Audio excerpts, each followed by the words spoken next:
Is it malicious? Yes, it's very malicious. The neighbours have been dumping rubbish and made a fire risk.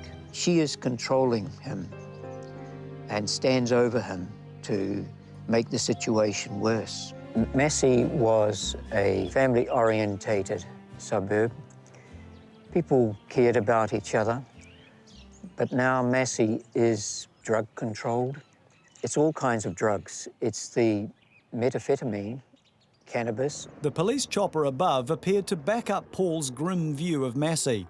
Maybe they thought there might be something naughty growing in Paul's massive section. My section is 1,012 square metres, the standard quarter acre. A full section in an Auckland suburb. Some would say Paul's sitting on a gold mine, but something happened to Paul's gold mine while he was away. I was doing relief work in Philippines, and when I returned, I got a big shock. After working in a disaster zone, the last thing Paul expected was to come home and find a disaster zone of his own. The neighbours have been dumping rubbish on the land. Paul says mainly green waste from his neighbours has accumulated on his section, and we're not talking a few lawn clippings. The dumping of one neighbour was 63 cubic metres. 63 cubic metres will occupy all the bedrooms and all the lounge and kitchen in a house. The detritus on Paul's section is enough to fill the house that used to stand here until it was burnt down in mysterious circumstances. It's a house full of rubbish in 3 years. The fire was an unrelated accident, but the dumping is deliberate, and Paul believes he knows exactly who's to blame. At night time, the neighbour would back down about 11 o'clock at night and dump the rubbish over the side of the boundary fence. It destroyed the boundary fence and built up the rubbish to a height of 3 metres at the back of the section and made a fire risk. I approached him and he confessed, yes, I have been dumping the rubbish, and yes, I will clear it. That sounded promising, but one look at the state of Paul's section tells you everything you need to know about the neighbour's promises. I asked him what's holding him back. He said the neighbour is holding him back, another neighbour, and she has advised him, don't clear it. Just let him clean up the mess. This neighbour-on-neighbour dispute has just escalated into a neighbour-on-neighbour-on-neighbour dispute. She is controlling him and stands over him to make the situation worse.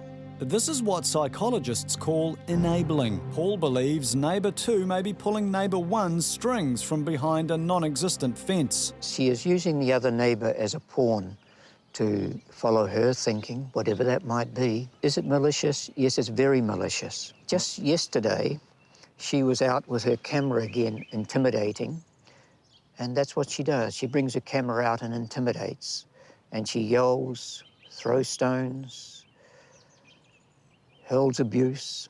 Paul says the last thing he needs is his neighbour dumping on him as well as his section. She was very happy to sit down for a chat, just not in front of the camera.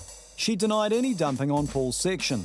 She reckons most of the green waste is Paul's own. She said Paul's constant spraying for weeds was aggravating her emphysema.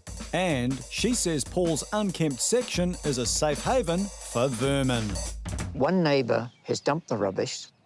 The next neighbour complains to council that I have a rat problem on my property. I have problems with rats because the rats hide in the rubbish that was dumped by the neighbour. Paul says he uses non-toxic weed killer, and he's not buying his neighbour's claims about his spraying affecting her health. In fact, he's decided to call her bluff. I'm on my way to the section. I'm going to test what happens when I use a new sprayer and I spray fresh air on the plants, the weeds. What's going to be the response of my neighbour? Well, is it going to trigger her emphysema when I spray fresh air? And let's record it on camera and see what kind of response or reaction we get.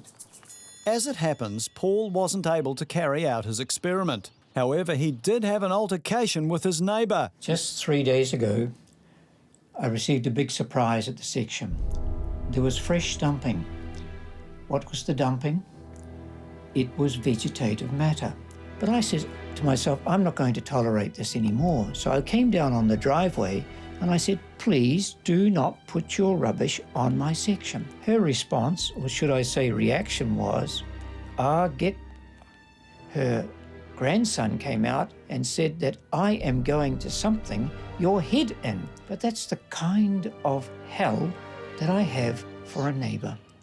Paul has now returned to his overseas work commitments, but before he left, his neighbour gave him a parting gesture. She gave what I call a modern kind of expression.